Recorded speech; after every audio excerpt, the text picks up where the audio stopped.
Welcome to ఓఆర్కే TV9 news. ప్రతినిధి ఒంటేరు రాజ్ కుమార్ పరకాల.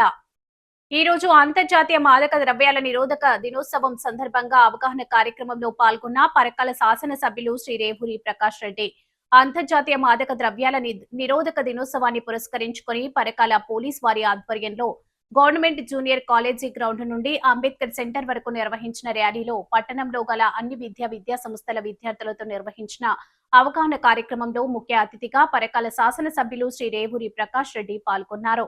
అనంతరం Ambedkar centre వద్ద మాదక ద్రవ్యాల నిరోధక ప్రతిజ్ఞ మరియు మానవహారం కార్యక్రమాన్ని నిర్వహించారు.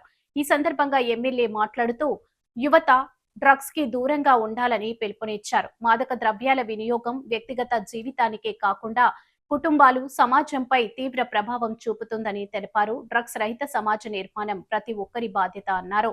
యువత తమ లక్ష్యాల సాధనపై దృష్టి సారించి చెడు వ్యసనాలకు దూరంగా ఉండాలని సూచించారు. డ్రగ్స్ వినియోగం వల్ల కలిగే దుష్పరిణామాలపై ప్రజల్లో అవగాహన పెంపొందించి ఆరోగ్యవంతమైన సమాజ నిర్మాణానికి అందరూ కృషి చేయాలని కోరారు. డ్రగ్స్ రహిత సమాజమే లక్ష్యం అనే నినాదంతో ముందుకు సాగాలని పిలుపునిచ్చారు. ఈ కార్యక్రమంలో inspector of police Parakala V Kranti Kumar, ఎస్ఐపి పవన్ మరియు పోలీస్ సిబ్బంది, పట్టణ ప్రజలు, విద్యార్థులు పాల్గొన్నారు.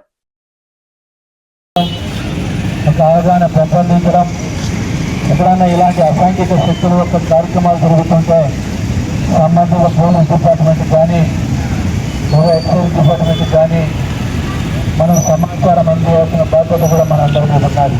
జరుగుతున్నాయి. అందరం ఐకమత్యంగా దీన్ని పారదోరుదామని చెప్పి ఒక రకమైన ప్రతిజ్ఞ తీసుకుంటూ ముందుకు పోవాలని చెప్పి మరొకసారి విజ్ఞప్తి చేస్తూ మరొకసారి ఇదందరూ మనం ఒక సామాజిక సాంఘిక బాధ్యతగా తీసుకోవాలని కోరుకుంటూ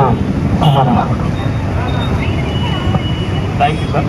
ఇప్పుడు ద్రవ్యాల నిరోధక ప్రతిజ్ఞ ఉన్నది. అందరూ కూడా చేయి చాపండి. ద్రవ్యాలపై జరుగుతున్న పోరాటంలో క్రియాశీల భాగస్వామి అవుతానని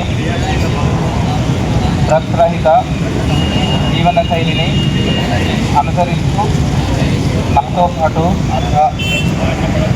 ఉండడం చేస్తానని డ్రగ్స్ రహిత సమాజమే లక్ష్యంగా సాగుతున్న తెలంగాణ భాగస్వామ్యాన్ని ప్రతిజ్ఞ